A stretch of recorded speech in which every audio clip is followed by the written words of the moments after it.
केंद्र सरकार की राष्ट्रीय शिक्षा नीति यानी नेशनल एजुकेशन पॉलिसी को लेकर अब विवाद हो रहा है और ये विवाद पंजाब से लेकर तमिलनाडु तक जहां कहीं भी क्षेत्रीय भाषाओं को लेकर संघर्ष हुआ है वो सभी राज्य सरकारें और राज्य के मुख्यमंत्री इस पॉलिसी का विरोध कर रहे हैं। पंजाब की भगवंत मान सरकार का क्या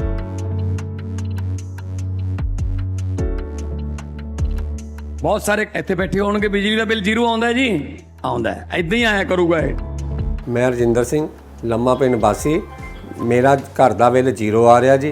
मैं गुरमेल सिंह लम्मा पिंड जो भगवंत मान सरकार जी का बहुत धन्नवादी हाँ जिसने कि सानू बिलों के बहुत सहूलतां दित्तियां। मैं मनजीत सिंह जज लम्मा पिंड जलंधर का रहने वाला हाँ। मैं भगवंत मान जी का बहुत बहुत धन्यवाद करता हाँ जिन्हां ने जीरो बिल लिया के आम पब्लिक नू बहुत ही सुख का साह आया है। झारखंड ਦੇ ਵਿੱਚ ਪੰਜਾਬ ਦੀ ਇੱਕ ਕੋਲੇ ਦੀ ਖਾਨ ਬੰਦ ਪਈ ਸੀ ਅਸੀਂ ਉਹ ਕੋਲੇ ਦੀ ਜਿਹੜੀ ਮਾਂ ਉਹ ਚਲਾ ਲਈ। ਪਿਛਲੀ 16 ਦਸੰਬਰ ਨੂੰ ਪਹਿਲੀ ਟ੍ਰੇਨ ਕੋਲੇ ਦੀ ਭਰ ਕੇ ਰੋਪੜ ਦੇ ਥਰਮਲ ਪਲਾਂਟ 'ਚ ਵੜ ਗਈ। 70 ਲੱਖ ਮੀਟ੍ਰਿਕ ਟਨ ਕੋਲਾ ਅਸੀਂ ਉਹ 'ਚ ਇੱਕ ਸਾਲ 'ਚ ਕੱਢਿਆ। ਹਾਂਜੀ ਮੇਰਾ ਨਾਮ ਮੋਹਿਤ ਭਗਤ ਹੈ ਜੀ। ਮੈਂ ਕਬੀਰ ਨਗਰ ਦਾ ਰਹਿਣ ਵਾਲਾ ਹਾਂ।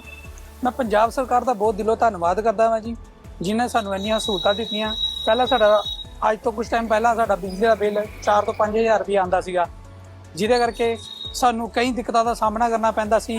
ਕਈ ਜਗ੍ਹਾ ਸਾਡੇ ਖਰਚੇ ਜ਼ਿਆਦਾ ਹੁੰਦੇ ਜਿਹਦੇ ਸਾਡੇ ਬਿੱਲ ਦਾ ਕਈ ਵਾਰ ਤਾਂ ਪੇ ਵੀ ਨਹੀਂ ਕਰ ਪਾਉਂਦੇ ਸੀ ਕਿਉਂਕਿ ਸਾਡੇ ਪ੍ਰਾਈਵੇਟ ਜੌਬ ਕਰਨ ਵਾਲੇ ਅਸੀਂ ਹੈਗੇ ਆ ਜਿਹਦੇ ਕਰਕੇ ਕਿ ਹੁਣ ਪੰਜਾਬ ਸਰਕਾਰ ਨੇ ਸਾਨੂੰ ਸਹੂਲਤ ਦਿੱਤੀ ਹੈ ਕਿ ਸਾਡਾ ਬਿਜਲੀ ਦਾ ਬਿੱਲ ਜੋ 5000 ਤੋਂ 6000 ਆਉਂਦਾ ਸੀ ਅੱਜ ਦੇ ਟਾਈਮ ਦੇ ਵਿੱਚ ਸਾਨੂੰ ਬਿਜਲੀ ਦਾ ਬਿੱਲ ਜ਼ੀਰੋ ਆ ਰਿਹਾ ਹੈ।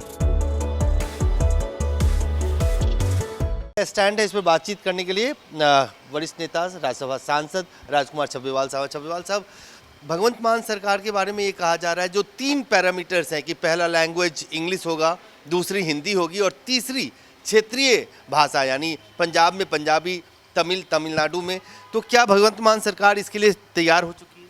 नहीं, ऐसा कुछ नहीं है क्योंकि नेशनल एजुकेशन पॉलिसी में ये जो सबसे मैं समझता हूँ कि दुर्भाग्यपूर्ण जो बात हुई है जो आपकी जो मदर टंग है जिसको जो आपकी पंजाबी है जैसे पंजाब की तो उसको तीसरे नंबर पे क्यों?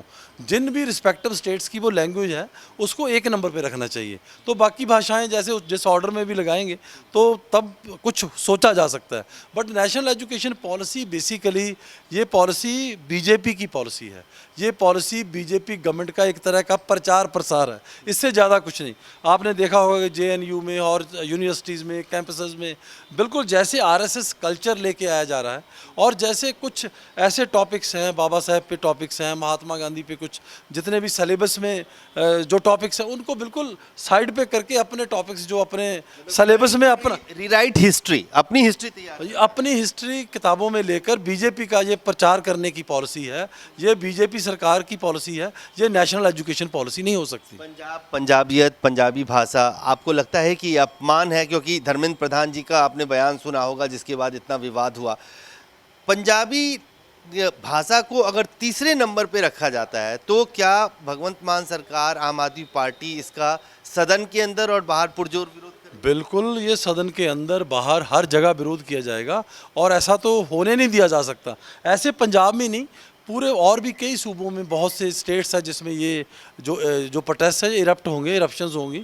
सो मैं समझता हूँ कि ये जो यूनियन गवर्नमेंट है इसको दुरुस्त करके लागू करना चाहिए। सभी CMs की मीटिंग होनी चाहिए, सभी एजुकेशन मिनिस्टर्स की मीटिंग होनी चाहिए और जब तक उनका आपस में विचार नहीं बन जाता तब तक नेशनल एजुकेशन पॉलिसी लागू करने का कोई महत्व नहीं है। एक सवाल एजेंसी को लेकर, पहले भूपेश बघेल के घर ED का छापा हुआ, अब सुखपाल सिंह खेरा की प्रॉपर्टी अटैच कर दी। आपकी पार्टी यानी आम आदमी पार्टी भी लगातार एजेंसियों के दुरुपयोग का मामला उठाती रही है, मुद्दा उठाती रही है। आपको लगता है ये सही है कि 3 करोड़ के बकाया के लिए 40 करोड़ की प्रॉपर्टी अटैच कर ली? देखो ED जो है ED हमेशा आपने देखा है कि ED का हमेशा से दुरुपयोग किया है। बीजेपी ने सभी जो भी प्रोमिनेंट लीडर्स होते हैं स्टेट्स में होते हैं या नेशनल लेवल पे होते हैं जब भी उनको इन्होंने काबू करना होता है तो उस ED के रेड्स पड़ते हैं, फिर ऐसी कार्रवाई होती है, उसके बाद फिर उनका आपस में फिर कॉम्प्रोमाइज़ होता है, इनकम टैक्स रेड्स होते हैं आपने देखा है। तो उसके बाद लीडर्स को फिर बीजेपी में लाया जाता है। जब वो बीजेपी में चले जाते हैं सबको डीअटैच हो जाता है तो सब वो फिर दूध के धुले हुए हो जाते हैं। सो ये I think this is propaganda of BJP. एक आखिरी सवाल, ड्रग्स क्रैकडाउन इन पंजाब में भगवंत मान सरकार जो नशे के खिलाफ मुहिम चला रही है बीजेपी हो, कांग्रेस पार्टी हो, सभी ये कह रहे हैं कि 3 साल तक बैठे रहे, दिल्ली हार गए तो अब पंजाब में एक्टिव होके दिखा रहे हैं। नहीं, ऐसा तो कुछ नहीं है, ऐसी कोई बात नहीं है, क्योंकि हमारा नशों के विरुद्ध तो हमने पहले ही बोला हुआ था। एंड ये जो आज एक्टिविटी शुरू हुई है, ये आज का काम नहीं है, ये 3 सालों से लगातार ये जो हमने युद्ध नशों विरुद्ध जो शुरू किया है, ये आज नहीं हमने शुरू किया, ये 3 साल से लगातार उस पर चर्चा हो रही थी, उसकी पॉलिसी बनाई जा रही थी। तो अभी जब वो पॉलिसी पूरी बन गई, वो अलग अलग उस पर एस्पेक्ट्स पे काम हो रहा है। ये नहीं कि बुलडोज़र पे काम हो रहा है, बुलडोज़र पे भी काम हो रहा है, एडिक्शन पे भी काम हो रहा है, डी एडिक्शन पे भी काम हो रहा है, कैसे उनको अपने सोसाइटी में दोबारा रिहेबिलिटेट करके लेके आना है, और जो हमारे सौदागर जो ये नशियों के सौदागर हैं, इनको कैसे पकड़ना है। तो ये सब एस्पेक्ट्स पे डिफरेंट उस पे काम हो रहा है। बड़ी मछलियों को पकड़ नहीं रहे हैं, छोटी छोटी मछलियों के खिलाफ सिर्फ कार्रवाई करके पर्चे दाखिल कर। नहीं, ऐसा तो कहने की बात है, तो कहने को तो जो मर्जी कहते रहो, बट इतना बड़ा काम करना बड़ी मुश्किल बात होती है। और अभी सबसे बड़ी बात यह है कि लीडर क्या कहते हैं, दैट्स नॉट इम्पॉर्टेंट।